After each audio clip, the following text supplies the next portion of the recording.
Mukul Kochhar, Head of Institutional Sales at Investec, is joining us on the show right now. Mukul, good morning to you. As we can see, a little bit of stability once again on the indices per se. Data points coming out which probably suggesting things are improving a little bit more on the macro front. You had the trade gap numbers which have come in at a 5-month low for the month of September, probably as an indicator to helping the currency a little bit if that happens going forward. What's your sense on what one does with equities right now? So, certainly with the correction this year, a few stocks have opened up for investing.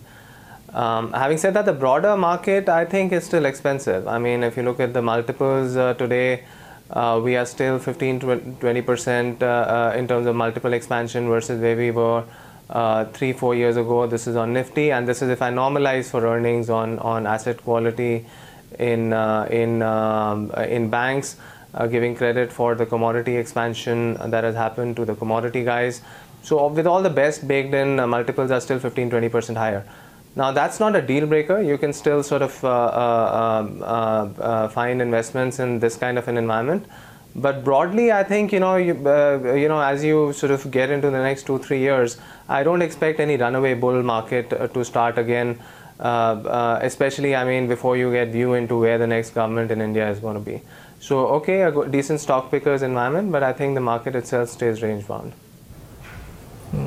How have you looked at the earnings thus far, Mukul, and what's been the advice to your top clients? Because companies which have just about met estimates, the likes of TCS, for example, or for that matter, even the bank which came out, somehow you don't beat expectations in a healthy way, you tend to get beaten down. Yeah, honestly, earnings seasons has been tepid, right? Because you're sort of 2 or 3 years into a bull cycle. What happens in a bull cycle is that estimates get inflated. People want to justify, or at least I mean the estimates that we work off in the markets, which are sell side estimates. Sell side analysts try to justify their price targets. They push up estimates. So there's always some downside to the estimate as the companies report. So this is not unusual. So most of the companies that have honestly reported so far have missed, except I think for TCS where it's been a beat, but the stock corrected a bit because it had done so well through the year. Having said that, if you're just talking about estimates and how the earnings season is going or expected to go, you will see more upside in the IT services stocks. So we recommend clients to stay invested in that space. If we account for all the rupee depreciation that has taken place into numbers, the stocks are actually fairly cheap. TCS is expensive, but the other stocks like Infosys, Tech Mahindra, those still offer good value in the stock. So IT services, we see upside. Okay. Metals, you'll see upside because spreads are strong. Rupee weakness again helps. Mukul. So once again, you'll see some upside there. Sorry, go ahead. Mukul, now if I can just come in, since we were talking about IT services, the stocks have come off. What have your large clients done when it comes to the IT services space? Are they indeed? Are you seeing fresh flows come into large cap IT? So, there's through the year, there's been a lot of positioning within IT. So a lot of people went overweight. And what you saw just pre-quarter, it was just taking some money off the table because you don't want to be surprised by the guidance of a company and you're already sitting on so much profit. So there was some profit taking, some sector rotation into beaten down financials. And that's what happened. But I think, that correction was not that high and it was a little healthy because now as the earnings happen, as estimates get beaten, people see that the worry was unfounded, that the estimates will be missed. People I think will get in. So IT services, I mean, it's become over the years a more cyclical sector. So you will probably see a maybe 15% trade, which is going to be higher than the market in the next year or so in IT, and then you'll probably see some profit taking there. Mukul, I just want to come to you with regard, you spoke about the broader market valuation still being a bit stretched out. What is the fair valuation according to you if you have to take a look at the index from a 1-year forward perspective? I mean, considering that you're focusing on 36% of the weightage of the index being on financials, do you lay more stress on that sector performing in terms of their earnings growth? And the heavyweights which have contributed so far, the likes of Reliance Industries, which has probably so far been a major contributor to the index, and the kind of earnings importance you'll give to that? It's actually quite a good question. So 1 year out, if you go out, a lot will depend upon what kind of government we are sitting in. Now, if it's a unstable government which people think may not last the distance, then I think you're looking more at, let's say, the 12 to 14 kind of multiples, which would be 10 to 15% lower. So, but if you have visibility that we'll get a stable 5-year government, they'll able to put push some reform agenda through. By the way, I mean so by next year as well, while we may have had a decent trade print today, CAD is going to be still most likely out of balance. I mean, because Iran is going to be out of crude production, most likely oil prices will remain elevated even if they don't go to 100. So we will still retain CAD as a problem. So to finance this CAD, we will need constant capital flows, which in the form of institutional equity flows and FDI flows. And honestly speaking, if you don't have a stable government, we will get very tepid FDI flows, which are contributing almost $50 billion or 2.5% to the economy.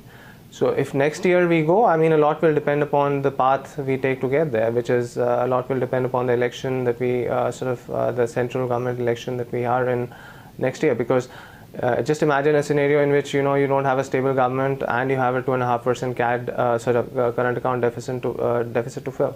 Your rupee could again come under renewed pressure. Okay, well, that's the medium-term perspective. Hopefully, both of those things won't be the case. Well, let's wait and watch. CAD seems to be a more distinct reality, though, I must say.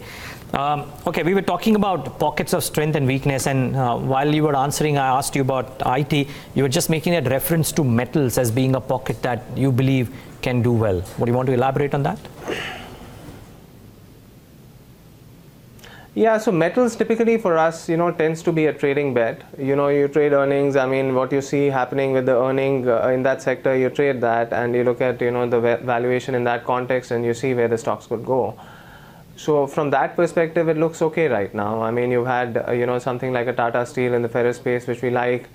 If you sort of give them benefit from some of the acquisitions that they've made on the current spreads that steel makers are making, stock's actually quite cheap. So it's something that you can play, and spreads domestically seem to be have only been on the upswing lately. So you will see probably upside to numbers. The stock's not that expensive. The only caveat is then in metals or commodities, we don't like taking big bets. So this is a sector where things can change very quickly because it's a global commodity. Let's say the China-US trade talks don't sort of drag on, Chinese economy slows down, the debt over there situation is concerning, which is something they've been trying to address. Because of that, a stimulus is delayed.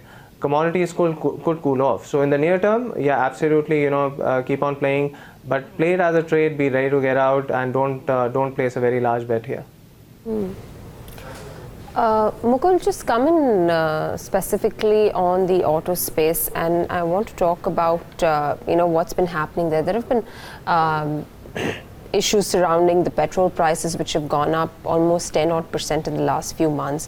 Higher interest rates have gone up. You've seen an increase in insurance that customers have to now buy. Does that cause a little bit of a concern, because now the cost of life cycle ownership increases, so people who already own those cars will likely keep them for longer because the cost of ownership of the new car has really gone up for them? Yeah, discretionary consumption in India is something that we're still positive on. It's a very long-term trend. If you look at, so the population in India may just grow like, 1 to 2%. But, where, the demographic or the category explosion is going to take place, it's in the upper end of the strata where, you will probably see a 7 to 10% CAGR of people getting more purchasing power. So discretionary consumption as a category, we are very positive on. We always look for opportunities here, and in the current sell-off, we are recommending folks to get into Bajaj Auto and Maruti. Now, Maruti has also corrected, not just because of current sort of maybe tailwinds from higher oil prices, etc., that you pointed out. Maruti is also traded down because they take a hit on the currency, on the yen trade. So, but we see that as temporary. Eventually, they'll be able to pass it through. Longer term, extremely positive on the sector. On the cost of ownership, I'd just like to make a very small point. This is one sector where prices, honestly, of the end product have not gone up much. Today, you can buy a bike. I was in the US way back early in my career. I got a bicycle over there, a normal cycle, manually powered, for roughly $400. You can buy a bike in India, or a motorbike, for 40,000-50,000 bucks. So price of these things have not really gone up over so many years. So I don't think a small 1 year jump in cost of ownership is going to sort of really dissuade people. Motorcycle ownership, car ownership in India is extremely affordable. I mean, it's the cheapest in the world. So I don't think that's going to be a big factor. Over the years, just demographic change, more people getting into that buying category is something that we look at more. Just a follow-up, Mukul, on something like a Maruti. Now, it's been in discussion boards or bulletin boards across. Company trading at 20 times. The last 3 or 4 years, the ROE profile has improved, the market share has improved. The street is divided about whether they can increase market share or lose market share. And this whole cost of ownership debate that you just spoke about. At 20 times, with the profile that it has, near about the long-term averages on the valuation front, is it a buy because of the correction that it's had? Or is it a buy because the growth numbers over the next 3 years look a lot more formidable? Yeah, so both these factors. So valuation is of course the primary criteria, and whether you like a stock. End of the day, it may be a good business, but if it's very expensive, it becomes a difficult buy. When the valuation becomes attractive, you start looking at it more closely. So Maruti actually falls in the second category because prices have corrected. I think specific to Maruti, it may be more because of the Japanese yen trade, where earning hit is as high as 15 to 20% in the near term. Just from that factor, if they're able to neutralize it through price increases, it could be lower. So, at roughly 20 times forward earnings, Maruti is a fairly attractive bet given the long-term runway they have, the partnerships that they've sort of come up with to de-risk technology for them. So we really like the stock at this price. Mukul, just one last question from my end. In terms of the pockets of interest for you, where you found value at these current levels, where you feel that for the next 5 years, the potential that these spaces have is tremendous. So, two themes that we constantly speak about for the last many years, and we stick to those, is private banks and discretionary consumption. So honestly, no change in that. So we just look at points of valuation where things can you may want to get in or out. But so absolutely, if you want to long-term bets, I will revert to these two sectors which we think have long-term growth embedded in them. In private banks, Kotak Mahindra Bank has become extremely attractive post the correction on concern around the stake sale that the promoter will have to do.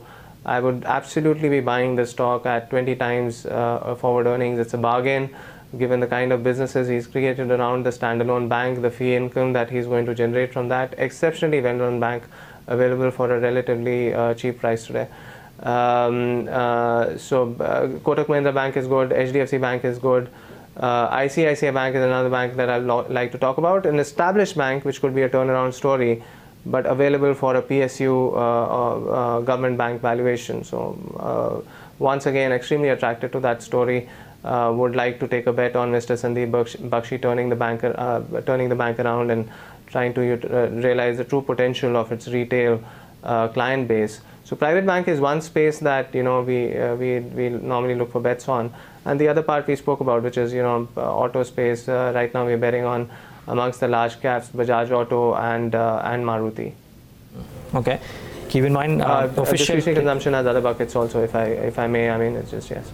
No, sure. Yes, just add to that, not a problem, Mukul, but just want to point out that RBI today has officially approved the appointment of Sandeep Bakshi as the head honcho of ICICI Bank. But sorry, yeah, before we wrap up, you were talking about consumption as a pocket. Yeah, okay. Out there too, are you betting only on the large caps, or are there mid-sized companies that fit the bill too in the consumption space? So this is on the mid-cap stocks. We've been writing actually for a year now that, we were very bullish mid-caps when Mr. Modi came in. They were cheap. They were actually trading at, nobody would believe it now, mid-caps were trading at a discount to large-cap stocks in 2013.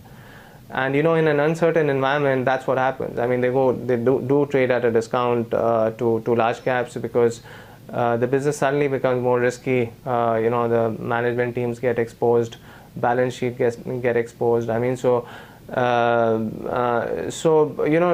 are now at a point where mid caps trade at a 15% premium to Nifty on forward basis. And if I compensate for the fact that Nifty itself has re-rated 15%, the re-rating between with the mid caps from 2013 has been roughly 40% on an aggregate. I'm talking about aggregate numbers. The better companies, the better run companies, the better businesses have seen even a higher sort of multiple inflation.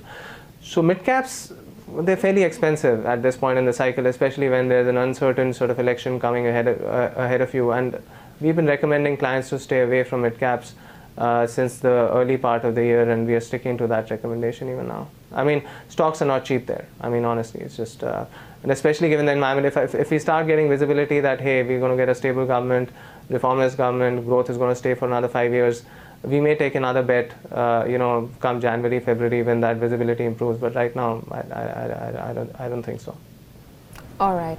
Got that. Mukul, we'll leave it at that. Thanks very much for joining us. Really appreciate you taking out the time and sharing your thoughts and views with us on the show.